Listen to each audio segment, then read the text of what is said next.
ભગવાન ભોલેનાથ की जय। भगवान ने આપણે આવાહન આપીએ। શાંતમ પદ્માસનસં શશિધર મુકુટમ પંચવક્त्रं ત્રિનેત્રं શૂલમ વજ્રમ ચ ખડ્ગમ પરશુભેદમ દક્ષ ભાગે વહંતમ નાગમ પાશાં ચ ઘંટાં ડમરુકસહિતાં ચાંકુશં વામ ભાગે નાનાલંકારયુક્तं સ્ફટિકમણિનિભં પાર્વતીશં નમામિ। आवाहनम आवाहयामि आसनं समर्पयामि पाद्योपाद्यं समर्पयामि अस्त्योर्घ्यं समर्पयामि। प्रार्थनापूर्वक नमस्कार करिष्यामि। शिव पंचाक्षरથી એમની સ્તુતિ કરીએ। नागेन्द्रहाराय त्रिलोचनाय भस्मांगरागाय महेश्वराय नित्याय शुद्धाय दिगंबराय तस्मै नकाराय नमः शिवाय।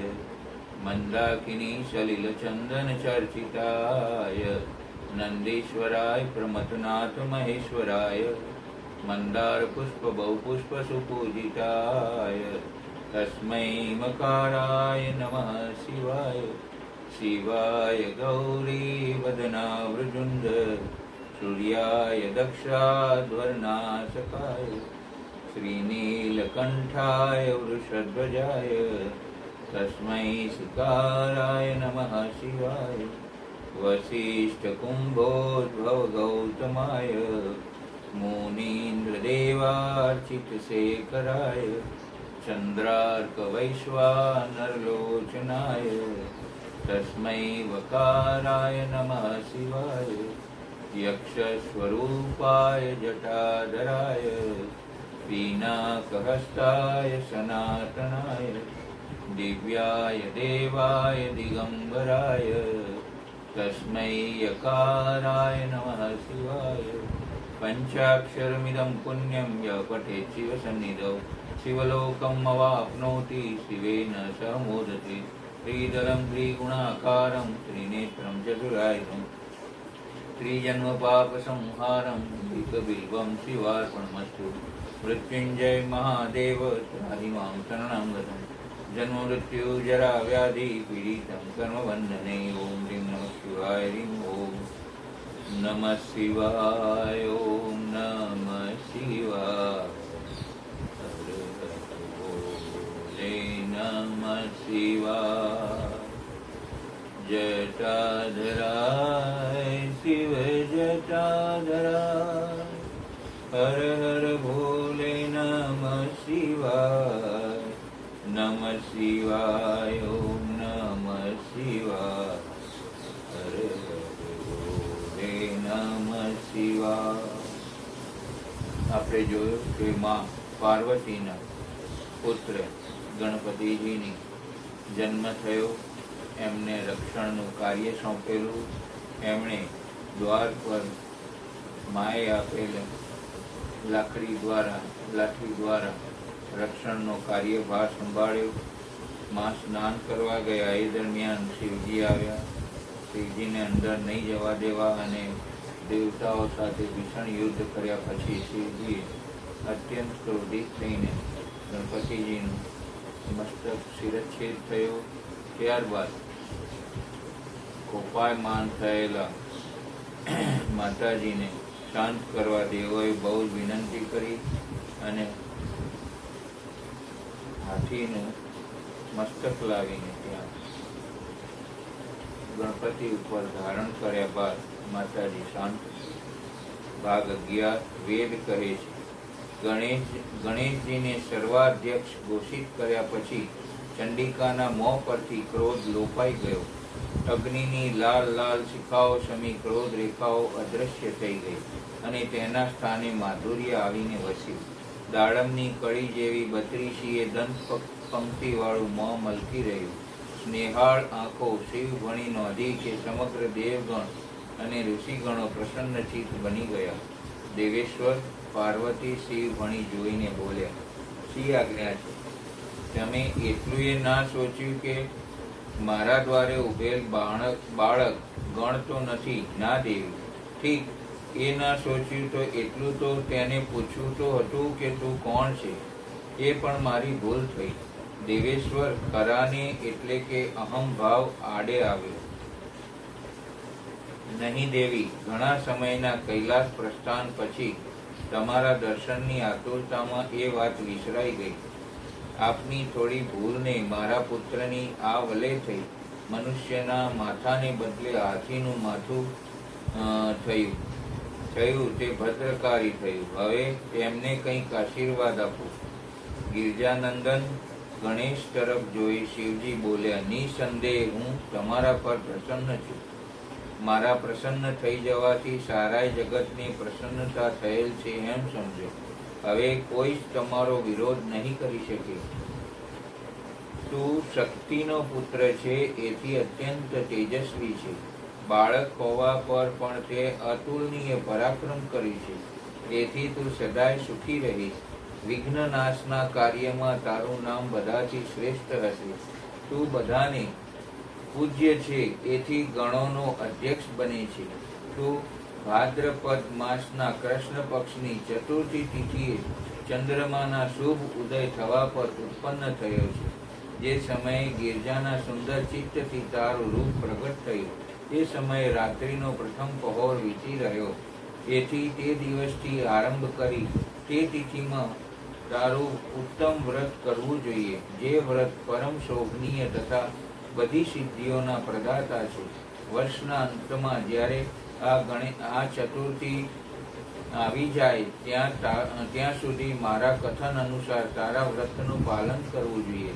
જેને સંસારમાં અનેક પ્રકારના અનુપમ સુખોની કામના હોય તેણે ચતુર્થીના દિવસે ભક્તિપૂર્વક ની વિધિ સહિત તારું પૂજન કરવું જોઈએ. માગસર માસના કૃષ્ણ પક્ષની ચતુર્થી આવે તે દિવસે પ્રભાતે સ્નાન કરી વ્રત માટે બ્રાહ્મણને નિવેદન કરે અને ભક્તિભાવથી અનેક પ્રકારના સુગંધ, ચંદન અને પુષ્પોથી તેની પૂજા કરે. રાત્રિનો પ્રથમ પ્રહોર વીતી જવા પર સ્નાન કરી દુર્વા દલોથી પૂજન કરવું જોઈએ. આ દુર્વા જળ રહિત 12 આંગળ લાંબી અને 3 ગાંઠવાળી હોવી જોઈએ. આવી 101 અથવા તો 21 દુર્વાથી તે સ્થાપિત પ્રતિમાનું પૂજન કરે. તે પછી ધૂપ, દીપ, અનેક પ્રકારના નૈવેદ્ય, તાંબૂલ, અર્ઘ્ય અને ઉત્તમ પદાર્થો દ્વારા ગણેશની પૂજા કરે અને સ્તવન કરી તેમની આગળ પ્રણિપાત કરે. આમ ગણેશની પૂજા કર્યા પછી બાલ ચંદ્રમાનું પૂજન કરે. તે પછી હર્ષપૂર્વક બ્રાહ્મણની પૂજા કરે, તેમને મિષ્ટાનનું ભોજન કરાવે. તેમના ભોજન કરી લીધા બાદ સ્વયં પણ નમક રહિત મિષ્ટાનનો જ પ્રસાદ ખાય. પછી ગણેશનું સ્મરણ કરી પોતાના બધા નિયમોનું વિસર્જન કરી દે. આમ કરવાથી તે શુભ વ્રત પૂર્ણ થાય છે. બેટા, આમ વ્રત કરતા કરતા જ્યારે વર્ષ પૂરું થઈ જાય ત્યારે વ્રતી મનુષ્ય ઈચ્છવું જોઈએ કે તે વ્રતની પૂર્તિ માટે વ્રતોદ્યાપનનું કાર્ય પણ સંપન્ન કરવું. તેમાં મારી આજ્ઞા અનુસાર 12 બ્રાહ્મણને ભોજન કરાવવું જોઈએ. વ્રતી ચાહે કે તે એક કલશ સ્થાપિત કરી તારી મૂર્તિની પૂજા કરે. તે પછી વેદ વિધિ અનુસાર વેદીનું નિર્માણ કરી તે પર અષ્ટદલ કમલ બનાવે. પછી એ ધનનો લોક છોડી હવન કરે. ફરી મૂર્તિની સામે 2 બાળકોને બેસાડી વિધિપૂર્વક તેમની પૂજા કરે અને તેમને સાદર ભોજન કરાવે. રાતમાં જાગરણ કરી પ્રાતઃકાલે ફરી પૂજન કરી પુનરાગમન માટે વિસર્જન કરી દે. બાળકોના આશીર્વાદ ગ્રહણ કરી સ્વસ્તિ વાચન કરાવે અને વ્રતની પૂર્તિ માટે પુષ્પાંજલિ નિવેદિત કરી. પછી નમસ્કાર કરી ભિન્ન ભિન્ન પ્રકારના કાર્યોની કલ્પના કરે. આ રીતે જે આ વ્રત પૂર્ણ કરે છે તેને અભિષ્ટ ફળની પ્રાપ્તિ થાય છે. ગણેશ જે શ્રદ્ધા સહિત પોતાની શક્તિ અનુસાર નિત્ય તારી પૂજા કરશે તેના બધા મનોરથ સફળ થઈ જશે. મનુષ્યોએ સિંદૂર, ચંદન, ચાવલ, કેતકી, પુષ્પો આદિ અનેક ઉપચારો દ્વારા ગણેશ્વરનું પૂજન કરવું જોઈએ. જે લોકો અનેક પ્રકારના ઉપચારોથી ભક્તિપૂર્વક તારી પૂજા કરશે તેમના વિઘ્નોને સદાને માટે નાશ થઈ જશે અને તેમની કાર્યસિદ્ધિ થતી રહેશે. બધા વર્ણના લોકોએ વિશેષ કરી સ્ત્રીઓએ આ પૂજા અવશ્ય કરવી જોઈએ તથા અભ્યુદયની કામના કરવાવાળા અન્ય માટે પણ આ વ્રત આવશ્યક કર્તવ્ય છે. વ્રતી મનુષ્ય જે વસ્તુની કામના કરે છે તેની નક્કી તે વસ્તુ વરનું પ્રાપ્ત થઈ જાય છે. પ્રતિ મનુષ્ય જે વસ્તુની કામના કરે છે તેને નક્કી જ તે વસ્તુ પ્રાપ્ત થઈ જાય છે. શિવજીએ આ વર આપ્યો ત્યારે બધા દેવતાઓએ તથા ઋષિઓએ તથા બધા ગણોએ તથાસ્તુ કહી તેને અનુમોદન આપ્યું અને વિધિપૂર્વક ગણેશજીનું પૂજન કર્યું. તે પછી શિવગણોએ પણ આદરપૂર્વક અનેક પ્રકારની પૂજા સામગ્રી લાવી ગણેશ્વરની વિશેષ રૂપથી અર્ચના કરી અને તેમના ચરણોમાં પ્રણામ કર્યા. પાર્વતીને અતિ આનંદ થયો. દેવતાઓએ દુદુંભી વગાડવા લાગ્યા, અપ્સરાઓ નાચ કરવા લાગી ને ગાંધર્વો ગાન ગાવા માંડ્યા અને ગણેશને ગણાધીશના પદ પર નિયુક્ત કર્યાનો ભારે મહોત્સવ મનાયો. સારાય જગતમાં શાંતિ થઈ ગઈ અને દુઃખ જતું રહ્યું ને દેવગણો તથા મુનિગણો ત્યાં આવ્યા હતા. તે બધા શિવ પાર્વતીને તથા ગણેશને ભક્તિભાવપૂર્વક નમી પોતપોતાના ધામમાં ગયા. પ્રસન્નચિત્ત શિવ અને શિવા પોતાના બેવ પુત્રો કાર્તિકેય અને ગણેશને જોતા, તેમને રમાડતા, તેમને ભોજન સ્નાન કરાવતા દિવ્યાનંદ અનુભવતા હતા. મયુર પર બેસી કૈલાસ પર ઘૂમતા કાર્તિકેય અને સ્થૂળ દેહે પસંદ કરેલા વેગીલા વાહન ઉંદર પર સવારી કરી ખેલતા ગણેશજીને જોઈ પાર્વતીએ એક દિવસ શિવને કહ્યું, દેવેશ, એક વાત કહેવી છે, કહો તો ઉચ્ચારો. કહો ને દેવી, ગોપ્ય રાખવાથી શો લાભ છે? પરંતુ વાત એવી છે કે પ્રથમ તો આપને હસવું આવશે. તમારી વાત કદી એવી હોય જ નહીં ને? આ એવી છે હો. શિવ તરફ પ્રશ્નાર્થ સૂચક દ્રષ્ટિપાત કરી શિવા બોલ્યા, તો હવે અવશ્ય કહો. કદી નહીં ને આજે માતા પિતાને આમ નિગૂઢતાયુક્ત વાર્તાલાપ કરતા જોઈ કાર્તિકેય અને ગણેશ એક વૃક્ષ ઓથે ઊભા રહી આ સંવાદ સાંભળી રહ્યા. માં છું ને એટલે દિલમાં એક ભાવના ભાવું છું. કેવી? પુત્રોને પરણાવવાની. અરે શિવા, આ તમને શું ઉગ્યું? ખડખડાટ. હસતા શિવજી બોલે, મેં આપને નહોતું નિવેદન કર્યું કે સાંભળી આપ હસી ઉઠશો? આમ તો હસવા જેવી નહીં પણ આનંદજન્ય વાત છે. ભલે ભલે, તમારી ઈચ્છાની પૂર્તિ કરશું. આમ તો બેય પુત્રો વિવાહને યોગ્ય થઈ ગયા છે. બેઉ પર આપણને સરખો પ્રેમ છે એટલે બેયના વિવાહ સાથે કરીએ.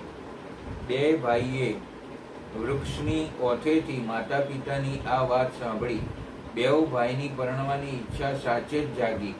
બારાત, વાજિંત્રો, ગીતો, દેવો ને દેવાંગનાઓની ઉપસ્થિતિ, સુંદર વસ્ત્રો, સન્માન અને આ બધા સાથે સુંદર કન્યાની પ્રાપ્તિ થાય છે. એ ક્ષણાથી બેયને મીઠી વ્યથા ઉત્પન્ન થઈ કે આપણા બેમાંથી માતા પિતા પ્રથમ કોને પરણાવશું. એટલે એક દિવસ તો શિવ પાર્વતી જ્ઞાન વિનિમય કરી રહ્યા હતા તે ગણેશજી બોલ્યા, મારું નિવેદન સાંભળો. બોલો બેટા. હું સર્વાધ્યક્ષ છું. સૌ પહેલા મારું પૂજન થાય છે. ભલે હું નાનો રહ્યો. હા ગણેશ, તારી એ વાત સાચી છે. ઋષિઓને પણ હું પૂજ્ય થયો છું, એ સર્વ વિદિત છે. ત્યારે જો આપ મારાથી મોટેરા હોવાના નાતે કાર્તિકેયનો વિવાહ પ્રથમ કરવા ચાહતા હો તો આ કારણે એ વાત ફરી વિચારશો. હા બેટા, તારું કથન સ્વીકારી એ વાત નવેસરથી વિચારીશું. ગણેશના ગયા પછી કાર્તિકેયને આ સમાચાર મોર મારફતે મળી ગયા કે નાના ભાઈ ગણેશે માતા પિતા સમક્ષ પોતાના લગ્ન સૌ પ્રથમ કરવા વિનંતી કરી છે. ઉતાવળા થઈ કાર્તિકેય માતા પિતા પાસે આવ્યા અને નમી નિકટ બેસી બોલ્યા, માં, પિતાજી, બોલો બેટા. ભૈયાએ નિવેદન કર્યું તે મેં જાણી. તારે શું કહેવું છે? એ જ કે હું મોટો છું. મોટો તે મોટો, તેનો વિવાહ સંપન્ન કરાવવામાં પહેલો હક થાય. આ ત્રિકાલાબાધિત સત્ય છે. માટે ગણેશ ભલે સર્વાધ્યક્ષ હોય તો એ ઘર બહાર છે, ઘરમાં નહીં. માટે વિવાહ તો તેનાથી પહેલા મારો જ થવો ઘટે. સારું બેટા. મર્મમાં હસતા શિવ અને શિવા બોલ્યા, વળી શૌર્યમાં હું ત્રિકોલ વિદિત છું, ત્રિલોક વિદિત છું. તારકાસુરને મેં માર્યો છે, પણ ગણેશે તો મને હંફાવ્યો છે, દેવોને નસાડ્યા છે. એટલે શું એ કારણે લગ્ન કરવામાં તેને અગ્રસ્થાન આપી દેશો? ના બેટા, ના. વળી હોઠમાં હસતા હસતા શિવ અને શિવા બોલ્યા, જો એવું કરાશે તો ઘરમાં ઝઘડો ઊભો થશે. ઝઘડો થાય એવું બનવા જ નહીં દઈએ ને? તો ઉત્તમ. કાર્તિકેય સંતોષ પામી ગયા અને શિવજી બોલ્યા, દેવી, તમે સાંભળ્યું ને? આ બેઉ પુત્રોને પરણવાની સરખી તાલાવેલી લાગી છે. પરણવું, પરણિત જીવન જીવવું, વહાવવું એ એક વિકટ કાર્ય છે. તેની આ બેઉ ભાઈઓને ખબર નથી. માટે આ લગ્ન જીવન જીવવા બેમાંથી વધારે બુદ્ધિ કોનામાં છે તેની પરખ કરીને પછી વિવાહ કરીશું. આપની ઈચ્છા. કઈ રીતે પરીક્ષા લેશો એ જોતા રહો. આ વાતને થોડો સમય જવા દીધો અને એક દિવસ શિવ શિવાએ પોતાની સમક્ષ બેઉ પુત્રોને બોલાવી બેસાડીને કહ્યું, સુપુત્રો, અમે પહેલેથી એક નિયમ બનાવી રાખ્યો છે જે તમારા બેઉ માટે સુખદાયક છે. હવે તેનું અમે તમારી સમક્ષ વર્ણન કરીએ છીએ. તમે બેઉ ભાઈ પ્રેમ અને શાંતિપૂર્વક તે સાંભળો. હા માતા, હા પિતા, આપ વદો, અમે સાંભળીશું. બેઉ ભાઈ બોલ્યા, અમને તો તમે બેઉ પુત્ર પર સમાન પ્રેમ છે. કોઈ પર વધારે પ્રેમ છે એવું નથી. ખરું કે નહીં? ખરું. તેથી અમે તમારા વિવાહ માટે એક એવી શરત યોજી છે કે બેઉ માટે કલ્યાણકારક હશે. એ કહેવા અનુગ્રહિત બનો. એ શરત આવી છે કે જે પૃથ્વીની પરિક્રમા કરી સૌ પ્રથમ પાછો કરે તેનો શુભ વિવાહ પ્રથમ કરવામાં આવશે. શિવ શિવાએ આ વાત પૂરી કરી કે કાર્તિકેય તો તુરત જ પોતાના સ્થાનથી પૃથ્વીની પરિક્રમા કરવા ચાલી નીકળ્યા. પરંતુ અગાધ બુદ્ધિ સંપન્ન ગણેશ ત્યાં જ ઊભા રહી ગયા. તે સોચવા લાગ્યા કે હવે શું કરું, ક્યાં ક્યાં જાઉં? પરિક્રમા તો મારાથી પહેલી પૂરી થઈ શકશે નહીં, કેમ કે એક કોષ ચાલ્યા પછી આગળ તો હું ચાલી શકતો જ નથી. તો પછી સારી એ પૃથ્વીની પરિક્રમા હું કેમ કરી શકું? અને ઉત્તમ બુદ્ધિ ગણેશ ઘેર આવ્યા ને વિધિપૂર્વક સ્નાન કર્યું ને બે સુંદર આસન મૂક્યા. પછી શિવ અને શિવા પાસે આવી ગણેશજી બોલ્યા, પિતાજી, માતાજી, મેં આપની પૂજા સારું અહીં બે આસન સ્થાપિત કર્યા છે. આપ બેઉ તે પર બિરાજો અને મારા મનોરથને પૂરા કરો. ગણેશજીની વાત સ્વીકારી શિવ પાર્વતી તેની પૂજા ગ્રહણ કરવા આસન પર બેઠા કે ગણેશે દૂધ, દહીં, દર્ભ, પુષ્પ, મધ, અક્ષત, કંકુ, અબીલ આ બધાથી દીપ પ્રગટાવી આરતી ઉતારી વિધિવત પૂજા કરી અને વારંવાર પ્રણામ કરી 7 પ્રદક્ષિણા કરી. પછી સામે આવી ઊભા રહી માતા પિતાની સ્તુતિ કરી. પછી બોલ્યા, માતાજી, પિતાજી, આપ મારી ઉત્તમ વાતને સાંભળો અને મારા શુભ વિવાહ કરો. બેટા, તું પહેલા સમગ્ર પૃથ્વીની પરિક્રમા તો કરી આવ. કાર્તિકેય કુમાર ગયા છે, તું પણ જા અને તેનાથી પહેલો પાછો આવી જા. ત્યારે તારા વિવાહ પહેલા કરી દઈશું. શિવ શિવા બોલ્યા, માં, પિતાજી, આપ બેઉ સર્વશ્રેષ્ઠ, ધર્મરૂપ અને મહાબુદ્ધિમાન છો. તેથી ધર્માનુસાર મારી વાત સાંભળો. મેં 7 વાર પૃથ્વીની પરિક્રમા કરી તોય આપ આવું કેમ કહી રહ્યા છો? બેટા, તે સમુદ્ર સુધી વિસ્તારવાળી મોટા પર્વતો ને જંગલો યુક્ત આ 7 દ્વીપવાળી વિશાળ પૃથ્વીની પરિક્રમા ક્યારે કરી લીધી? મેં મારી બુદ્ધિથી આપ બંને શિવ પાર્વતીની પૂજા કરી પ્રદક્ષિણા કરી લીધી. તેથી સારી મારી સમુદ્ર પર્યંતની પરિક્રમા પૂરી થઈ ગઈ છે કે જે પુત્ર માતા પિતાની પૂજા કરી તેમની પ્રદક્ષિણા કરે છે તેને પૃથ્વી પરિક્રમા જન્ય ફળ સુલભ થઈ જાય છે. જે માતા પિતાને ઘર પર છોડી તીર્થયાત્રા કરવા જાય છે તે માતા પિતાની હત્યાથી મળવાવાળા પાપના ભાગી બને છે. કેમ કે પુત્ર માટે માતા પિતાના ચરણ રજ જ મહાન તીર્થ છે. તીર્થ તો દૂર જવા પર પ્રાપ્ત થાય છે, પરંતુ ધર્મના સાધન રૂપ આ તીર્થ તો પાસે જ છે, સુલભ છે. પુત્રને માટે માતા પિતા અને સ્ત્રીઓ માટે પતિ આ બંને તીર્થ ઘરમાં જ વર્તમાન છે.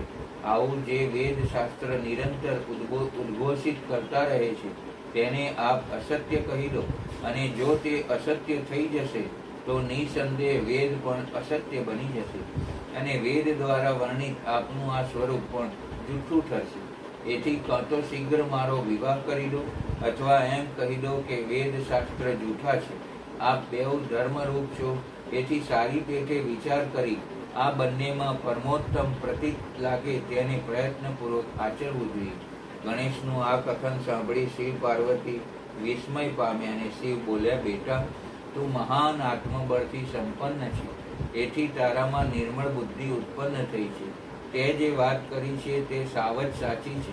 સમય આવવા પર જેની બુદ્ધિ વિશિષ્ટ બની જાય છે તેનું દુઃખ એ રીતે નષ્ટ થાય છે જેમ સૂર્યના ઉદયથી અંધકાર. જેની પાસે બુદ્ધિ છે તે જ બળવાન છે. બુદ્ધિહીન પાસે બળ ક્યાંથી હોય? પુત્ર, વેદ શાસ્ત્ર અને પુરાણોમાં બાળક માટે ધર્મ પાલનની જેવી વાત કથી ગઈ છે તે બધી તે પૂરી કરી. તે બધી તે પૂરી લીધી. તે જ વાત કરી છે તે બીજો કોણ કરી શકે તેમ છે. અમે તારી આ વાત માની લીધી છે. હવે તેથી ઉલટું નહીં કરીએ. અને પછી શિવ પાર્વતી ગણેશના વિવાહ માટે સોચવા લાગે ને પુત્ર માટે સુલક્ષણા સ્વરૂપવાન શ્રેષ્ઠ કુળની કન્યા માટે શોધ ચલાવવા લાગે. ત્યાં પ્રસન્ન બુદ્ધિવાળા પ્રજાપતિ વિશ્વરૂપને જણાયું કે શિવજી પોતાના પુત્ર ગણેશજી માટે કન્યાની શોધ ચલાવી રહ્યા છે. એટલે પોતાની 2 સુંદર કન્યાઓ સિદ્ધિ અને બુદ્ધિ નામે હતી તેના વિવાહ માટે શિવજીને કહેવડાવી. શંકર અને ગિરજાએ આ જાણ્યું ને ગણેશ સાથે બેઉના હર્ષપૂર્વક વિવાહ સંસ્કાર કરાવ્યા. એ વિવાહ પર બધા દેવતાઓ પ્રસન્ન થઈને પધાર્યા. ઋષિઓ અને બ્રાહ્મણો પણ પધાર્યા. વેદ જ્ઞાતા વિદ્વાનો પણ ઉપસ્થિત થયા. વિશ્વકર્માએ સુંદર નિવાસો ઊભા કર્યા. મંડપ બનાવ્યા. ફળ ફૂલ યુક્ત કૃત્રિમ બગીચાઓ અને રત્નોથી ઝબકતી દીપમાળાઓ રચી. વર ગણેશજીએ પોતાના લાલ અંગ પર સુંદર વસ્ત્રોને આભૂષણ સજ્યા. માથા પર ઝળહળતો રત્નમય મુગટ મૂક્યો ને દેવાંગનાઓ પાર્વતી દેવીની સંગાથે મીઠા લગ્ન ગીતો ગાતી જાનમાં આવી. સુશોભિત વસ્ત્રાલંકાર યુક્ત બધા દેવો, ગંધર્વો, કિન્નરો, સિદ્ધો આવ્યા. અપ્સરાઓ નૃત્ય કરતી સાથે બારાતમાં ચાલી અને હર્ષભેર ગણેશનો વિવાહ ઉજવાયો. સૌ મિષ્ટ ભોજનો જમ્યા. અરસપરસ આનંદ પ્રમોદ કરી સિદ્ધ અને બુદ્ધિ આ 2 કન્યાઓને ગણેશ સાથે પરણાવી બારાત પાછી કૈલાસ આવી. બુદ્ધિ સંપન્ન પુત્ર સાથે સ્વરૂપવાન અને સુલક્ષણા પત્નીઓને જોઈ પાર્વતીના આનંદને કોઈ સીમાડા રહ્યા ન હતા. સમય જતા ગણેશને ત્યાં 2 પુત્રોનો જન્મ થયો. સિદ્ધિના ગર્ભથી ક્ષેમ નામી પુત્ર તથા બુદ્ધિના ગર્ભથી જે પુત્ર ઉત્પન્ન થયો તેનું નામ લાભ રાખ્યું. આમ ગણેશ અચિંત્ય સુખોપભોગ કરવા લાગ્યા. ત્યાં જ બીજા પુત્ર કાર્તિકેય પૃથ્વી પરિક્રમા કરીને પાછા ફર્યા. એ સમયે નારદજીએ કુમાર સુંદરને બધા સમાચાર સંભળાવ્યા. આ સાંભળી કુમારને ભારે ક્ષોભ થયો અને તે માતા પિતા શિવ પાર્વતીને રોકવા પર પણ રોકાતા કૌચ પર્વત પર ચાલ્યા ગયા. એ જ દિવસથી શિવપુત્ર કાર્તિક સ્વામીનું કુંવારાપણું પ્રસિદ્ધ થયું. તેમનું નામ ત્રિલોક ખ્યાત બની ગયું. તે શુભદાયક, સર્વ પાપ હરી, પુણ્યમય અને ઉત્કૃષ્ટ બ્રહ્મચર્ય શક્તિ પ્રદાન કરવાવાળું હતું. કાર્તિકની પૂનમે બધા દેવતા, ઋષિ, તીર્થ અને મુનીશ્વર સદાય કુમારના દર્શન કરવા જાય છે. જે મનુષ્ય કાર્તિકી પૂર્ણિમાને દિવસે કૃતિકા નક્ષત્રનો યોગ હોવા પર કાર્તિકેયના દર્શન કરે છે તેના બધા પાપ બળી જાય છે અને મનોવાંછિત ફળની પ્રાપ્તિ થાય છે. પાર્વતીને કુમારનો વિછોહ થવાથી બહુ દુઃખ થયું અને તેમણે શિવજીને કહ્યું, પ્રભુ, આપ મને સાથે લઈ કુમાર પાસે ચાલો. ભગવાન શંકર પાર્વતી સાથે તે પર્વત પર ગયા અને પોતાના એક અંશથી મલ્લિકાર્જુન નામે જ્યોતિર્લિંગ રૂપમાં સ્થાપિત થઈ ગયા. ભગવાન શંકર પાર્વતી સાથે તે પર્વત પર ગયા અને પોતાના એક અંશથી મલ્લિકાર્જુન નામે જ્યોતિર્લિંગ રૂપમાં સ્થાપિત થઈ ગયા. પુત્ર સ્નેહથી વિહ્વળ શિવા પ્રત્યેક પર્વત પર કુમારને જોવા સારું જવા લાગ્યા અને પછી તો પ્રત્યેક અમાવસ્યાએ અચૂક જવાનું નિર્માણ કરી લીધું. પાર્વતી પુત્રને જોઈ આંખ ઠરતા આખો દિવસ ને રાત્રિ કાર્તિકેય પાસે બેસી રહી તેની સાથે મધુર વાર્તા વિનોદ કરતા. ભાગ 12 શંખચૂડ. ઓહો, આટલો બધો ઉકળાટ! આ શું? શિવલોકમાં ભગવાન શિવે વૃષભ પર હાથ પર પસવારતા પોતાના ગણ ચિત્રરથને પૂછ્યું, દેવેશ, દેવગણો બ્રહ્મા અને વિષ્ણુ આવી રહ્યા છે. વળી કંઈક ઉપાધિ આવી ગઈ હોય તે વિના અમરતા તો કદી આ લોકો મારી પાસે આવતા જ નથી. અમસ્તા તો કદી મારી પાસે આવતા જ નથી. દેવતાઓમાં નૃત્ય સંગીત ને ભોગ વિલાસમાં ઉણપ આવી હોય તો જ તેઓ અને વિષ્ણુ બ્રહ્માને લઈને આવે. ત્યાં તો સમુદ્રની ગર્જના સો આ ઉકળાટ નિકટ આવ્યો. સહસ્ત્રો મુગટો કુંડલો અને અનેક અલંકારો સૂર્ય જેવા ઝળહળી રહ્યા. અનેક વિમાનોની ઘંટડીઓના મધુર અવાજથી શિવલોક છવાઈ ગયો. જય હો ભગવાન શિવનો, અસુર સંહારક ભગવાન રુદ્રનો જય હો જય હો. નિકટ આવતા જ વિષ્ણુ બ્રહ્મા સમેત દેવગણો પોકારી ઉઠ્યા. આવો આવો. વિષ્ણુ બ્રહ્મા ઇન્દ્ર વરુણ યમ અગ્નિ યમ ધર્મ સૌ આવો આવો. ઘણા સમયે શિવલોકને યાદ કરે. પ્રભુ શું કરીએ, દેવો પરની આફત આપના વિના કોણ દૂર કરી શકે. નિકટ બેસતા ઇન્દ્ર બોલ્યા, ત્રિભુવન પર દૈવી સત્તા અને દૈવી ગુણો સ્થાપવા એ તો આપનું સહજ કર્મ છે. વિષ્ણુએ કહ્યું, સાથોસાથ અસુર સંહારનું તો ત્રિભુવન વિદિત એમનું પણ છે જ. બ્રહ્માજી બોલ્યા, એ બેઉ મારા જીવન ઉદ્દેશો છે, એની ના નહીં, પણ આફત શી છે એ તો કહો. ભગવાન વિષ્ણુ છે, બ્રહ્મા છે, એમની શક્તિ બહારની વાત થઈ એટલે તેઓએ અમને અહીં લાવ્યા. ઇન્દ્રે કહ્યું. વળી બ્રહ્માજીએ શૂળ ઊભું કર્યું છે. અગ્નિદેવ બોલે, કોઈ કસૂરને વરદાન આપી દીધું હશે. શિવ મલકી બોલે, હા, વળી એમ જ છે ત્રિપુરારી. બ્રહ્માના વરદાનધારી તો આજે અજય જ બની જાય ને. દેવેશ, એ મારો વરદાનધારી અસુર છે, પણ મેં એને દેવતાનું રાજ્ય સ્વર્ગ પડાવી લેવા, તેઓને હાંકી કાઢવા અને યમ કુબેર વરુણ યમ અને ધર્મને પોતાના અધિકારમાં લઈ આદેશો આપી ત્રિલોકમાં ત્રાસ ઊભો કરવા વરદાન આપ્યું નથી. બ્રહ્માએ હાથ જોડી માથું નમાવી બચાવ કર્યો. હા, હવે વાત શી છે તે કહો તો જાણું, સમજું અને નિવારણ કરું. પ્રભુ શંખચૂડ નામે દૈત્ય છે. તેણે બ્રહ્માજીનું ભારે તપ કર્યું. પર્વતની ગુફામાં એકલો રહ્યો. રાત્રિ દિવસ પ્રથમ હાથમાં માળા પકડી બ્રહ્માજીનું સ્તવન સ્મરણ કર્યું. પછી એક પગે ઊભા રહી હજારો વર્ષ તપ કર્યું. પછી ઊંધા મસ્તકે રહી. પછી ઝાડની ડાળીએ બેઉ પગ બાંધી હજારો વર્ષ નિરાહાર રહી તપ કર્યું. પછી સબવત પડ્યા રહી બ્રહ્માનું અભંગ સ્મરણ કર્યું. આમ તપ કરતા કરતા તેના હાડચામ માત્ર શેષ રહ્યા અને બ્રહ્મા પ્રસન્ન થયા. ઇન્દ્રે વાતનો આરંભ કર્યો. પછી વિદે, આપે સૌ વર આપ્યો. તપથી પ્રભાવિત થઈ મેં તેણે માગ્યું તે વરદાન આપી દીધું. એણે માગ્યું કે દેવતાઓથી અજય થાઓ. મેં તથાસ્તુ કહ્યું. એ બાદ શું થયું? હું આટલેથી જ ન અટક્યો. તેની નમ્રતા, પ્રાર્થના અને પ્રકૃતિ જોઈ બદ્રી વનમાં તપ કરતી ધર્મધ્વજની પુત્રી તુલસી સાથે વિવાહ કરવા વચન આપી શંખચૂડને બદ્રીવાન મોકલ્યો ને વિવાહ કરાવી દીધા. હા પ્રભુ, હું ત્યાં તો ગયો ને ગાંધર્વ વિવાહ કરાવી દીધા. હું જાણું છું ને કે વરદાન આપવા તત્પર બ્રહ્માજી રીઝ્યા પછી પાછું વળીને જુએ તેમ નથી, કહી શિવજી ધીમું હસ્યા. એ પછી દાનવોના ગુરુ શુક્રાચાર્યે શંખને દાનવોનો અધિપતિ બનાવી દીધો ને અસુર રાજ્ય પર અભિષિક્ત કરી દીધો ને શંખચૂડે પછી પ્રભુ અમારા કલાત્મક સોનાના રત્નો મણિઓ જડી મહાલયો પાડી દઈ દેવો પર સ્વામિત્વ જમાવી દીધું. અમે ભાગી જ્યાં ત્યાં પાર્વતીની ગુફાઓમાં સંતાઈ જીવ બચાવે. અમારી સ્વતંત્રતા બની રહી. તે ઇન્દ્ર બની લોકો પાસેથી દેવ ભાગ યજ્ઞ ભાગ પડાવવા લાગ્યો. દેવતાઓ, અસુરો, દાનવો, રાક્ષસો, ગાંધર્વો, નાગ, કિન્નરો અને મનુષ્યોને એક છત્ર સમ્રાટ બની બેઠો. તેણે રત્નો અને મણિયોના એટલા મોટા ઢગલા કર્યા કે જે સમુદ્ર તટ સુધી વિસ્તરી રહ્યા છે. ઇન્દ્રે કહ્યું, ત્રણેય ભુવનનો ઉદ્ધાર આપના વિના કોઈથી નહીં થઈ શકે ત્રિપુરારી. બ્રહ્માજી વરદાન આપ્યા કરે, દેવોને પીડા ઊભી થયા કરે ને મારે તેનું નિવારણ કરતા રહેવું. હસીને રુદ્ર બોલે, મહારાજ, આપ પણ પ્રસન્ન બનીને ક્યારેક આવા જ વરદાન આપી બેસો છો ને પછી દૈત્યો આવો જ ઉલ્કાપાત મચાવે છે. એ તો મારા ભોળા સ્વભાવના કારણે. પણ તમે ક્યાં ભોળા છો? શિવજી મરકીને બોલે, દેવેશ તપ પ્રભાવે પાસે ખેંચાઈ પર્વત જેવા બની દૈત્યોને વરદાન આપી દેવા વિવશ થઈ જવું પડે છે.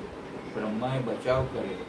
વિષ્ણુ પાકા કે દૈત્યો ચાહે તેવી પ્રશંસા કે ચાહે તેવો તપ કરે તોય એને નિકટ થૂકવા જ ન દે. જુઓ, સમુદ્રમાંથી નીકળેલ અમૃત એમણે ખૂબીથી દેવોને પાઈ દીધું, પણ અસુરોને એકય ટીપું ના આપ્યું. ને બ્રહ્માજી, તમે કે હું આ ઠેકાણે હોત તો અમૃત પીવા દેવો પ્રશંસા કે તપની સાધના કરતા તો વિના વિલંબે આપણે તેમને અમૃત પાઈ જ દેતા. જરા સરખા થઈ વૃષભ પરથી હાથ ઉઠાવી શિવ બોલે, ચાલો ત્યારે શંખચૂડનો નાશ હું કરીશ. તમે સૌ તમારા ધામમાં જઈ નિરાતે વસો. શિવજી, બ્રહ્મા અને વિષ્ણુ બ્રહ્મલોકમાં, તે વિષ્ણુલોકમાં જશે. પણ અમારે તો પર્વતની ગુફા છે, કારણ કે નજરે ચંડીએ તોય દૈત્યો મારી નાખી. અમારા કુટુંબ, પરિવાર, પત્નીઓ, પુત્રો અને પુત્રીઓ જે બિચારા બધા સુખ ચેનમાં શાંતિથી સ્વર્ગમાં ઉછર્યા છે ને સ્વર્ગના સુખ પામ્યા છે, તેઓને પૃથ્વી પર પથરાળ પર્વતની ગુફામાં વસવું પડે છે. ને એમાંય પણ શંખચૂડના મોકલેલા અસુરો આવી અમને ક્યારે પકડી લઈ જાય છે કે ખાઈ જાય છે એ કહી શકાય નહીં. ઇન્દ્રે દયાદ્ર બનીને કહ્યું, તમારું એ સંકટ હું વહેલાસર દૂર કરીશ. બધા દેવો નમીને વિદાય થયા કે શિવજીએ પોતાના 3 ગણ ચિત્રરથને કહ્યું, તું શંખચૂડ પાસે જા અને તેને સમજાવ કે દેવોને તેમનું સ્વર્ગ પાછું આપી દે. ચિત્રરથ શીઘ્ર જ શંખચૂડ પાસે ગયો અને તેને કહ્યું કે દાનવરાજ, શિવજી આજ્ઞા કરે છે કે દેવોને એમના સ્વર્ગનું રાજ પાછું આપી દો. એ મેં બળથી જીત્યું છે અને બળ વડે સાચવું છે. બળ એ જ સર્વોપરી નથી, બળ એ જ નિયમ નથી કે બળ એ જ ન્યાય નથી. આવું સમગ્ર ત્રિલોક માટે શિવજીનું વિધાન છે. વળી સ્વર્ગ દેવોનું છે, દેવતાઓ માટે જ રુદ્રે નિમી છે, અમારા માટે કેમ નહીં? સુંદર ને સારાનો ઉપભોગ દેવો માટે, તો દેવો માટે, દાનવો માટે નહીં. જન્મગત પ્રકૃતિ અને સ્વભાવ પ્રમાણે વાસસ્થાન શંકર ભગવાને નિયત કર્યા છે. જેમ કે ઋષિ મુનિઓને અરણ્યમાં વાસ, માનવો પૃથ્વી પર, તે તમે ઉત્પાત ન કરો ત્યાં સુધી પાતાળમાં. રુદ્રના આ વિધાનને વશ વર્તી હું સ્વર્ગ ન છોડું તો ભગવાન મહાદેવ વિપુલ ગણોની સાથે, સેના સાથે તથા મહાકાલી સાથે દેવોના હિત સારું અહીં આવી ચડીને તમને મારશે. સારું, દેવેશની એવી ઈચ્છા હોય તો ભલે પદાર્થ, તેમના હાથે મૃત્યુ થવાથી મારું કલ્યાણ થશે. હવે તો શિવજી સાથે યુદ્ધ કર્યા વિના સ્વર્ગ પાછું નહીં આપું કે નહીં તો દેવોના અધિકારે પાછું આપું. મારી આ વાત અને મારી મહેચ્છા તમે શિવજીને ચરણે નિવેદન કરો, પછી તે પોતાને ઠીક લાગે તેમ કરે. ચિત્રરથ પાછો શિવ પાસે આવ્યો અને શંખચૂડે કરેલ બધી વાતો ચરણે નિવેદન કરી. શિવજીએ યુદ્ધ કરવા નિશ્ચય કરી લીધો. એમનો આ નિશ્ચય ગણોમાં ફરી વળ્યો ને ગણ વીરભદ્ર, ક્ષત્રિપાલ અને નંદિની શિવ પાસે આવી નમીને બોલે, દેવેશ, ત્રિલોક પર આધિપત્ય જમાવી રહેલા શંખચૂડ પર દેવોનો હિત સારું ચડાઈ લઈ જવા માગે છે. એ અમારું અનુમાન સત્ય છે. હા, બ્રહ્માજીએ એમને પરણાવીને એવું વરદાન આપી દીધું છે કે બીજો કોઈ ઉપાય જ હાથ રહ્યો નથી. તમે આયુધો લઈને તૈયાર થાઓ અને ગણેશ તથા કાર્તિકેયને કુમારને પણ યુદ્ધમાં સાથે આવવા કહો. ગણો ગયા પછી બહુ થોડી વારમાં શિવ સેના સજ્જ થઈ ને તેમની આગળ વૃષભ પર સવારી કરી હાથમાં ત્રિશૂળને ડમરું લઈ ડમરૂનો પ્રચંડ ઘોષ કરતા શિવજી ચાલ્યા. પાછળ સેના અધ્યક્ષ બની સ્કંદ અને ગણેશ પણ કવચ ધારણ કરીને ચાલ્યા ને શિવને નિકટ આવી લાગ્યા. પાછળ વીરભદ્ર, નંદી, મહાકાલ, કપિલ, દીર્ઘલાક્ષ, બાણ, પિંગલાક્ષ, વિકંપન, વિરૂપ, વિકૃતિ, મણિભદ્ર, બાસ્કલ, કપિલ, દીર્ઘદ્રષ્ટ, વિકાર, તામ્રલોચન, કાલંકર, બલિભદ્ર, કાલ જીહ્વ કુટીચર, બલોન્મત, રણસ્લાધ્ય, દુર્જય તથા દુર્ગમ આદિ ગણનાયક શિવની સાથે ચાલે. તેઓના ગણની સંખ્યા 8 કરોડની હતી. 8 ભૈરવ, 11 ભયંકર રુદ્ર, 8 વસુ, ઇન્દ્ર, 12 આદિત્ય, અગ્નિ, ચંદ્રમા, વિશ્વકર્મા, 2 અશ્વિની કુમાર, કુબેર, યમ, નિરુતિ, નલકુબેર, વાયુ, વરુણ, બુધ, મંગલ તથા અન્યાન્ય ગ્રહ, પરાક્રમી કામદેવ, ઉગ્રદષ્ટ, ઉગ્રદંડ, કોરટ તથા કોટક આદિએ પણ શીઘ્ર જ મહેશ્વરનું અનુગમન કર્યું હતું. દેવી ભદ્રકાળી પણ પોતાની 100 ભુજાઓમાંથી વિવિધ આયુધો લઈ વિમાન પર બેસી તે ક્રોધપૂર્ણ લસલસથી જીભના લબકારા કરતી હતી. તેના નેત્રોમાંથી આગ વરસતી હતી. તેના અંગ ઉપર લાલ ચંદનનો લેપ હતો. લાલ નેત્રો હતા. વિમાનમાં તે હર્ષભર નાચતી ને ગાતી પોતાના શિવ ભક્તોને જાણે અભય આપી રહી હતી.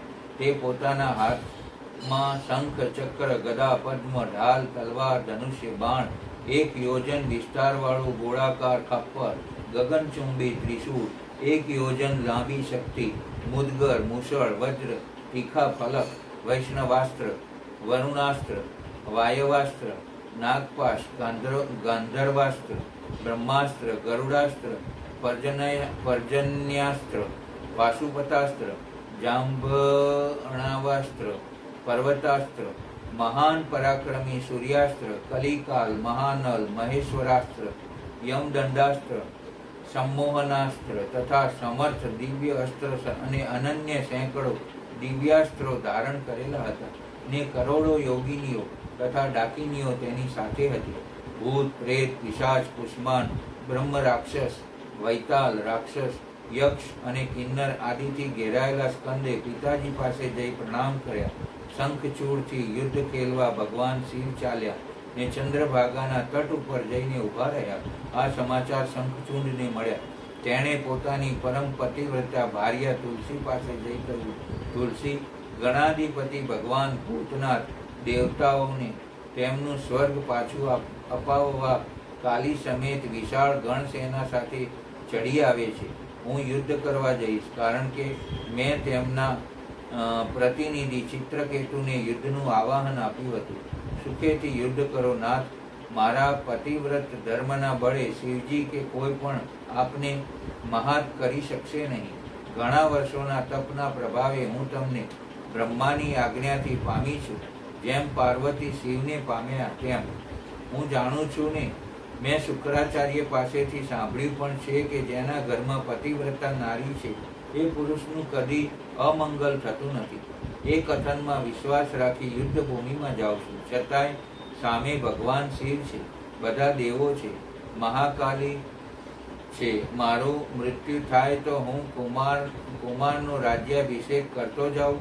તુલસીએ આ કાર્યમાં અનુમતિ આપી અને શંખચૂડે શુક્રાચાર્યને બોલાવી પોતાના 3 લોકના રાજા પર યુવરાજને અભિષિક્ત કરી દીધો. પછી તે યુદ્ધમાં જવા તત્પર થયો. તુલસી બોલી, નાથ, આપે બ્રહ્માનું તપ કર્યું ત્યારે બ્રહ્માએ આપને અજય હોવાનું વરદાન સાથે એક કવચ આપેલું છે. આ અભેદ કવચ આપ્યું છે. એને ધારણ કરી શિવજી સામે લડજો કે આપ વિજેતા બનશો. અન્યથા મારા પતિવ્રત ધર્મના તપોબળે પણ અજય તો છો જ, માટે પરાજિત થવાની ભાવના મનમાંથી કાઢીને યુદ્ધ કરશો. તુલસીથી હિંમત અને શ્રદ્ધા પામી શંખચૂડ દૈત્યોને દાનવોની બળવાન વિશાળ સેના સાથે યુદ્ધ કરવા નીકળ્યો. તેણે પોતાની સેનાની 86 ટુકડીઓ કરી. સાથે અસુરોના 50 કુળના દૈત્યો દાનવોમાં ધ્રામ્રોના 100 કુળ કવચથી વિભૂષિત થઈ સંગ્રામ ખેલવા નીકળ્યા. અને સાથે કાલકૈયો, મૌર્યો, દૌભ્યાદ્રો તથા કાલકો પણ ચાલ્યા. 3 અક્ષૌહિણી સેનાઓ પર શાસન કરતો તે બહાર નીકળી રત્નો જડિત ઉત્તમ વિમાન પર બેસી પુષ્પભદ્રા નદીના તટ પર સિદ્ધાશ્રમમાં જઈ પહોંચ્યો. ત્યાં વડનું એક મનોહર ઝાડ હતું. સિદ્ધ ક્ષેત્ર સિદ્ધોને ઉત્તમ સિદ્ધિ પ્રદાન કરવા વાળું હતું. ભારતમાં તે કપિલનું તપસ્થાન કહેવાતું હતું. તે ભભાંગ પશ્ચિમ સમુદ્રથી પૂર્વ, મલય પર્વતથી પશ્ચિમ, શ્રીશૈલથી ઉત્તર અને ગન્માદનથી દક્ષિણે હતું. તેની પહોળાઈ 5 યોજન અને લંબાઈ 500 યોજન હતી. ભારતના એ ભાગમાં પુણ્ય પ્રદાતા તથા શુદ્ધ સ્ફટિક સમાન જાળવણી પુષ્પભદ્રા તથા સરસ્વતી નામની 2 નદીઓ હતી. પુષ્પભદ્રા સરસ્વતી સાથે હિમાલયમાંથી નીકળી ગોમંતક પર્વતને ડાબી બાજુ રાખી પશ્ચિમ સમુદ્રમાં જઈને મળે છે. ત્યાં પહોંચીને ચંદ્રચૂડે શિવજીની સેનાને જોઈ ત્યાં જઈ શંખચૂડે એક દૂત શિવજી પાસે મોકલ્યો. દૂતે જઈ શંખચૂડને સંદેશો કહ્યો, મહાદેવજી, અમારા સ્વામી સાથે આપે યુદ્ધ ન કરવું જોઈએ, કારણ કે એણે આપનું કોઈ અહિત કર્યું નથી. મારું અહિત નથી કર્યું, પણ દેવતાઓને અહિત એ જ મારું અહિત છે. તેણે દેવતાઓને સ્વર્ગનું રાજ્ય પડાવી લીધું છે, તેથી હું અપ્રસન્ન થયો છું. આપ દેવો પ્રત્યે આટલો બધો પક્ષપાત ન રાખવો જોઈએ. હું કોઈનો પક્ષ નથી લેતો, આમ છતાં હું સ્વતંત્ર નથી. સદાય ભક્તોને આધીન છું અને એમની ઈચ્છાથી એમનું કાર્ય કરું છું. જુઓ, પૂર્વકાળમાં બ્રહ્માની પ્રાર્થનાથી પહેલવહેલા શ્રીહરિ અને દૈત્ય મધુકૈટભ વચ્ચે યુદ્ધ થયું. સર્વેશ્વરી ચંડિકાએ શુંભ નિશુંભ મહિષાસુર આદિ દૈત્યો સાથે યુદ્ધ કર્યું હતું અને તેમણે દૈત્યોનો વધ કરી નાખ્યો હતો. જે ક્રિયા દેવતાઓની પ્રાર્થના પછી ઘટી હતી તે જ દેવતાઓ તારા સ્વામીના વરદાતા બ્રહ્માને શરણે ગયા હતા અને બ્રહ્મા વિષ્ણુ આ બધાની સાથે લઈ મારી શરણમાં આવ્યા હતા ને હું તેઓની પ્રાર્થનાને વશ બની અહીં આવ્યો છું. આવા દેવોનું કાર્ય કરવામાં મને કોઈ લજ્જા નથી કે પક્ષપાત દેખાતો નથી. વળી તારો સ્વામી ભૂતકાલીન બધા દૈત્યો કરતા શ્રેષ્ઠ તથા બળવાન છે. હવે તું જા અને શંખચૂડને મારી વાત નિવેદન કર. દૂતે જઈ શિવજીએ કરેલ વાત સવિસ્તાર નિવેદન કરી. શંખચૂડે મંત્રીઓને બોલાવી યુદ્ધની સર્વાંગી તૈયારી કરી અને રથ પર બેસી શિવ સામે યુદ્ધ કરવા નીકળ્યા. શિવજીએ પણ દેવતાઓ સહ પોતાની સેનાને યુદ્ધ કરવા આદેશ આપ્યો અને વીજળી વેગે યુદ્ધ શરૂ થઈ ગયું. રણવાદ્યો વાગવા માંડ્યા.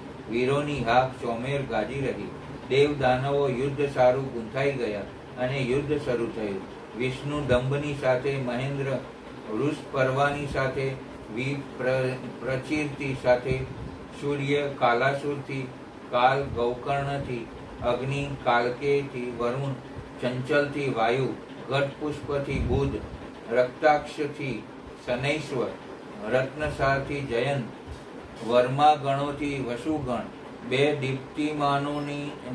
દીપ્તિમાનોથી, બેઉ અશ્વિની કુમારો, ધૂમ્રથી નળકુબેર, ધુરંધરથી ધમ, ગણકાક્ષથી મંગલ, શોભાકારથી વૈશ્વાનર, પીપીઠથી મન્મથ ધર્મપૂર્વક લડવા લાગ્યા. ઘોર યુદ્ધ જામ્યું. 11 મહારુદ્ર, 11 ભયંકર અસુરો વીરોથી ભીડાઈ ગયા. ઉગ્ર અને ચંડ આદિ સાથે, મહામણિ રાહુ સાથે,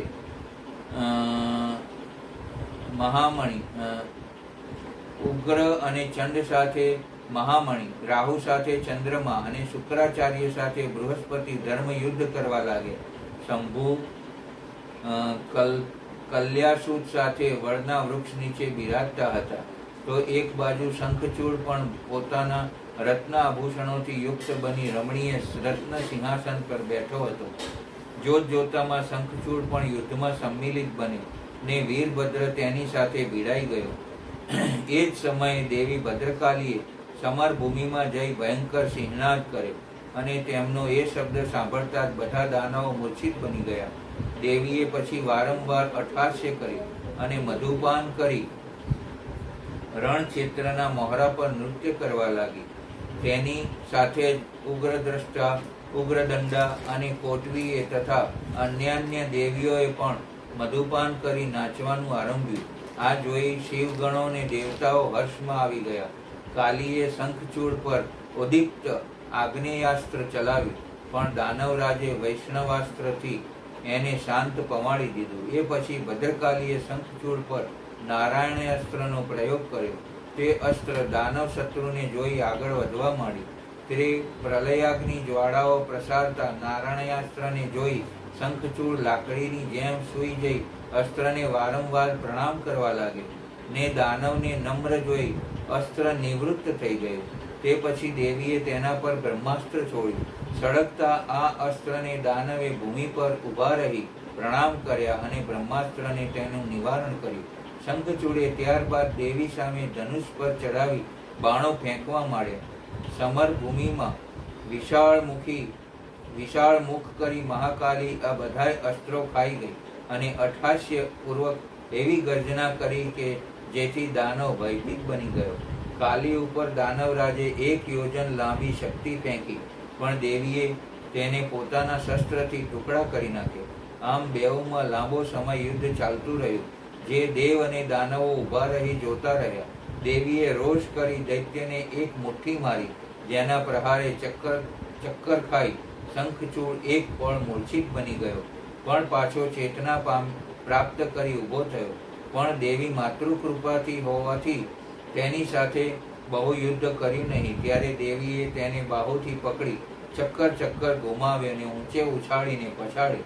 આ ચોટ છતાં દૈત્ય સફાળો બેઠો થઈ ગયો ને દેવીને પ્રણામ કરી પોતાના રત્નમય સિંહાસન પર જઈ બેઠો, કારણ કે તે જાણતો હતો કે પોતાની પત્ની તુલસીના પતિવ્રત ધર્મના બળે તે અભય હતો.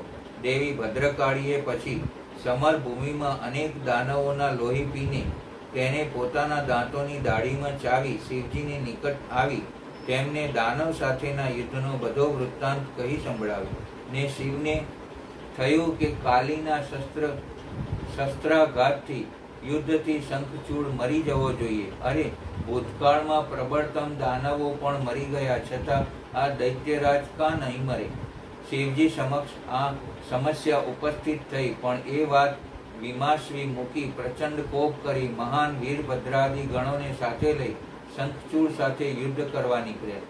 ત્યારે પૃથ્વી પર કડાકા બોલ્યા, કડારા. આવતીકાલે આપણે હવે પછીનો ભાગ લઈશું. તુલસી, શંખ અને શાલિગ્રામ ભાગ 13 હવે પછી લઈશું. નમઃ શિવાય. ઓમ નમઃ શિવાય. હરે હરે બોલે નમઃ શિવાય. જટાધરાય શિવ જટાધરાય. હર હર બોલે નમઃ શિવાય. નમઃ શિવાય. ઓમ નમઃ શિવાય. હરે હર બોલે નમઃ શિવાય. ભગવાન ભોલેનાથ